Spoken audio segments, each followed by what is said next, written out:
Hi, I'm Mary Beth Stapleton, Manager of Family and Community Partnerships for Harford County Public Schools. Welcome to the Parent Academy Real Talk, a conversation with our Board of Education leadership. With me today, I'm honored to have Dr. Carol Mueller, who's President of the Board of Education. Hello, Dr. Mueller. Hi. Thanks for joining. Well, thanks for inviting us. Oh, of course. And Mr. Wade Sewell, who is our Vice President of the Board of Education. Thanks for joining, Mr. Sewell. Really happy to be here. Thank you for having me. Well, thank you so much for joining us today. We really want to have an opportunity to, first of all, introduce you both in these roles to our parents. I don't think we've had an opportunity to do that yet. And then secondly, really talk about how we can encourage our parents or motivate our parents to really get engaged with our school system and to support our students in the schoolhouse. So to start us off, I'd love to hear a little bit about your backgrounds, how you're connected to Harford County, what community you're representing. And I'll start with you, Dr. Mueller. So I moved here in August of 1999, seems like forever ago now, and I live in Bel Air, and I moved here to actually teach for the school system. I started my career at Bel Air Middle School. Both of my children went to Harford County Public Schools. My daughter graduated from Bel Air High School, and my son graduated from Harford Tech. And he will tell you it was a great experience for him. He was in their automotive technology, and now he works as a forklift mechanic in Wisconsin. He lives in Wisconsin now, but he's doing great. And he actually asked me if someday he could come back and talk to the students there to let them know what great opportunities they're being given. Wow, so he was fully prepared for college work and life. That's pretty cool. Yeah. Very good. And Mr. Sewell? Yeah, absolutely. So my family goes back generations in Harford County. I was born and raised here. I grew up in the Fallston community and went to Youth Benefit Elementary School and Fallston High School before the middle school existed. Since I went to college and then came back and established a career here, established a family. I have two children that have gone through the Fallston schools. They're now in 6th and 8th grade at Fallston Middle. Just really happy to be here in Harford County with raising a family. Great. And just to clarify, you are representing the Fallston community now as Board of Ed. That's right. I was elected to the position for that district. Congratulations. Thank you. And you are representing District C, which is the greater Bel Air area. Great, great. Well, thank you both for your leadership and for stepping up. And I know parents are very busy every day, grandparents are very busy every day, really stepping up and running for the Board of Education. That takes motivation, and I'm just curious for both of you, what motivated you to run for the board and to step up for our children and families? Well, for me, it was after working in the system, I wanted to make sure that all of our teachers and staff were offered the opportunities that they needed to grow in their positions. And of course, I care about the community and I care about the students, and I have so many friends in Bel Air with children in the system that I was really concerned about how the school system was going, the direction that was happening, and loved the school system here. I'm very, very happy with what's going on, and just really felt motivated to stay here and make sure that things went well. Wonderful. Thank you for that. And for you, Mr. Sewell, what was your motivation? Absolutely, yeah. So I care deeply about our county and the direction that we go, and to make sure that we have all the opportunities that we can possibly have for the students and children of Harford County. I'm very engaged with my children's school, and I see how important it is for parents to be involved. And I wanted to make sure that our schools system has the resources that it needs in order to offer all the opportunities that our children deserve.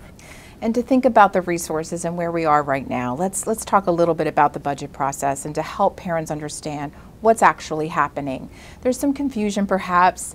A lot of different voices around the budget right now and what's happening for Harford County Public Schools. However, I wanted to take this opportunity to really talk specifically for parents in a clear way of what the situation is and how we can encourage them to get involved. Could you clarify for me exactly what's happening with the budget? What's occurred? Well, what occurred with the budget is we did ask for some more funding than what we had last year. Of course, I think every family can relate to the fact that inflation has hit pretty hard this year. And so everything costs more. So of course our teachers, our faculty, our staff, they all need a little bit of extra money to maintain the lifestyle that they've had, not to go down from where they were. And we want to be able to attract the best people as we're hiring for positions that open up. There's a teacher shortage right now. So what we're looking at is that we were asking to fund an increase for our teachers, and instead we didn't get enough money to even fully fund the wage package that we've had. Right, and so we didn't get an increase, but we actually got a significant cut. Is that correct? What is this going to look like for our per pupil support for each student? Mr. Sewell? Yeah, exactly. So, the school system relies on all of its funding from local, which is Harford County, the state, and federal government. And all of that money actually comes from, the state and county. We don't have a credit line. We have to rely on just the funding that we receive. So this year, we asked for $39 million more than what the county executive has proposed to provide the school system, which is a little more than $1,000 per student cut in our funding. So $1,000 per student, that's quite significant. And so I'm hearing that in the history, as far back as we can tell, with Harford County, this has never happened before. Is that correct, Dr. Mueller? That is correct. There was a change in how the state how the county executive could fund the school system, and this was the first time ever that they were actually allowed to give less money than the year before, and they chose to give us the absolutely lowest amount of money possible. However, parents are hearing that we actually have enough money, right? That we really do have enough money. We have some kind of savings, they call it fund balance, to help us keep going, and we're okay. Is that true? So we do have a fund balance, and we have to have a fund balance because, like I said, we don't have a line of credit. So we're required to have a fund balance. The best practice for an institution like ourselves is to have roughly a 10% fund balance.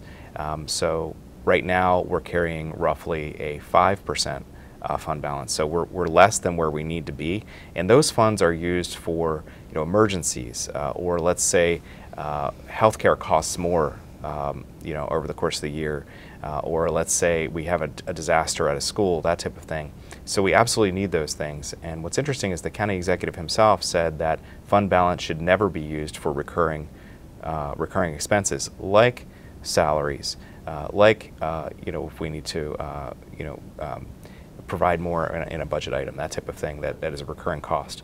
Following his logic and his wisdom, we should not use any of that funding for recurring costs like salaries. Of course, 84% of our entire operating budget is used for salaries. So when we have a cut like this, it is going to impact that item the most. And so parents would probably need to know, how will it impact us moving forward? I know there's no clear decision right now, and we'll talk a little bit about where the budget is in the process, but just to be clear for parents, what's that going to look like in their child's school if this situation doesn't change?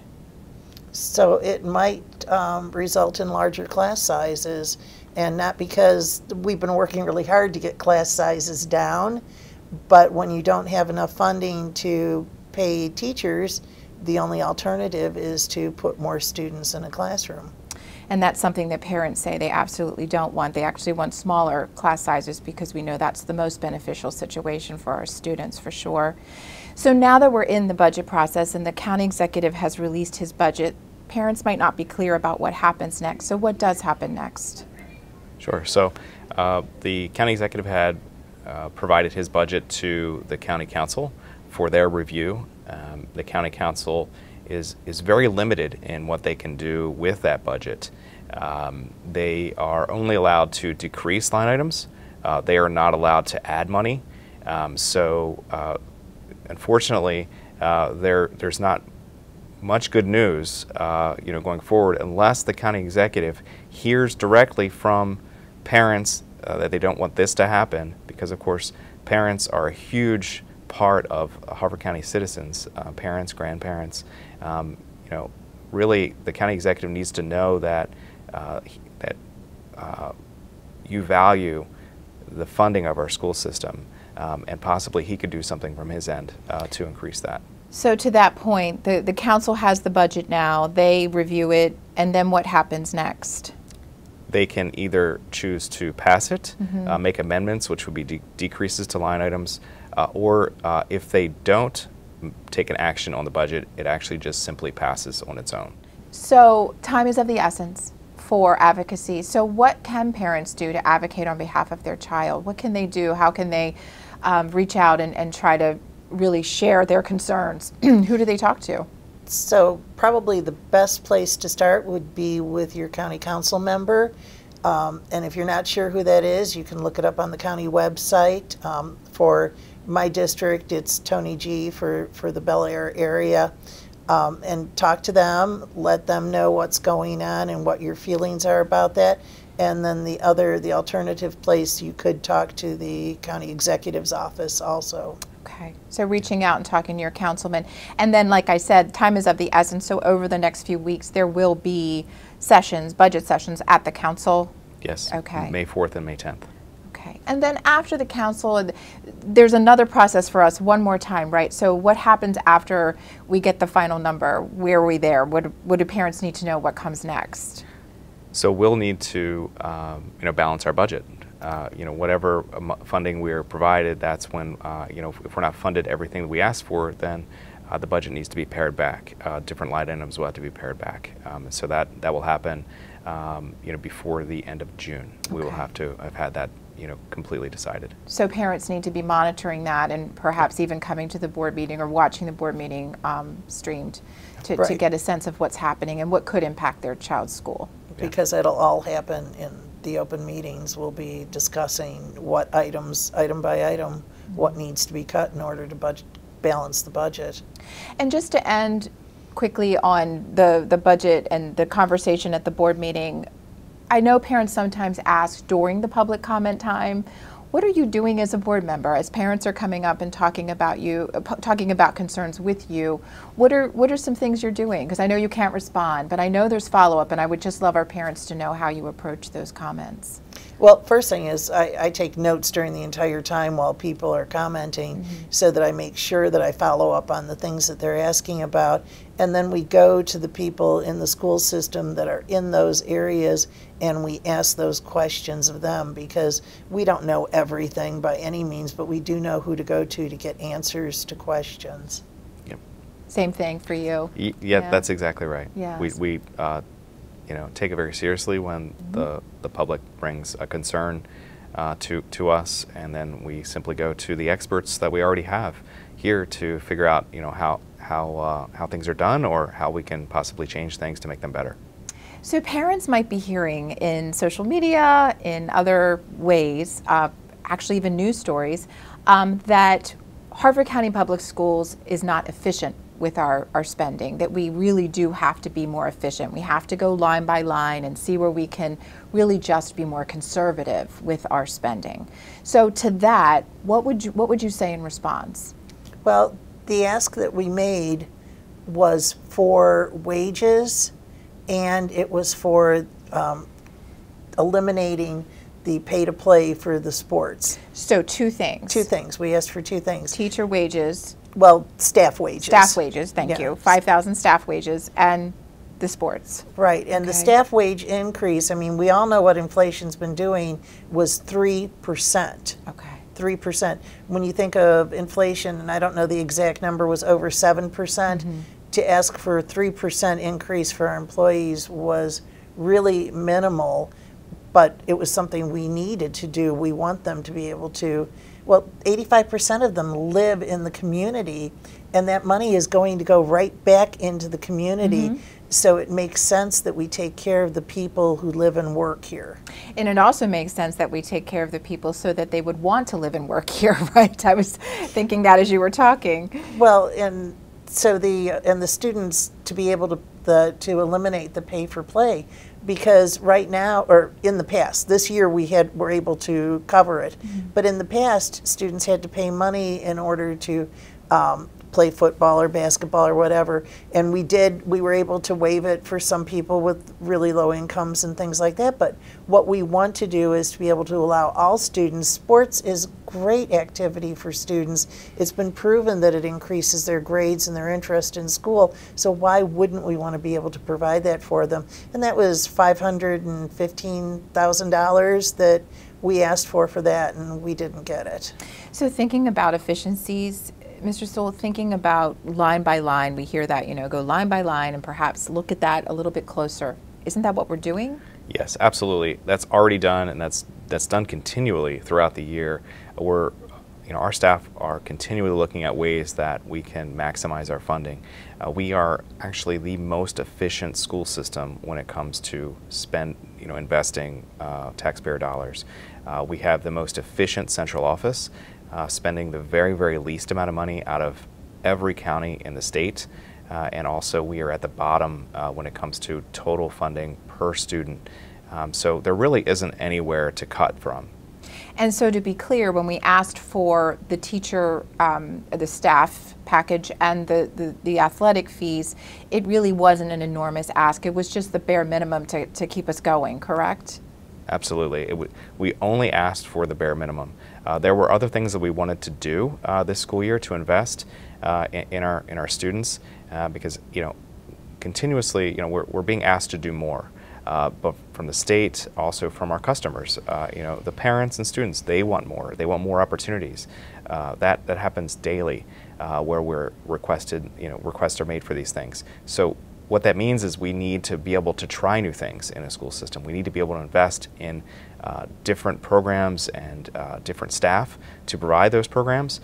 But with a budget like this, it's going to be very, very difficult to do anything outside of the box in order to provide a better service to our communities in Harper County.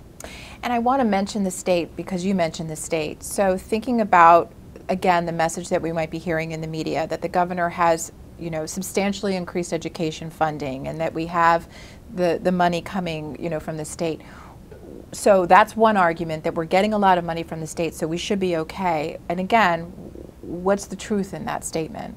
So all the state funding comes with strings. It's for specific purposes, and the money they give us doesn't cover the things that they're asking us to provide. You may hear that we have a $92 million budget surplus, and we did at the end of June 2022 with all the additional state and federal funding coming in for COVID monies. And at the same time, the county had over a $200 million budget surplus. But what's interesting about both of those numbers is that much of that money is actually restricted and must be spent on certain things. So we actually don't have a full $92 million. In fact, some of that has already been spent. Much of that is actually moved over to capital improvements that we must do, because our capital budget is not fully funded by the county ever, including this year. We will not get all the funding we need for the capital improvements we need to keep our schools running. So we will need to, no doubt, move operating money into the capital budget in order to maintain our schools.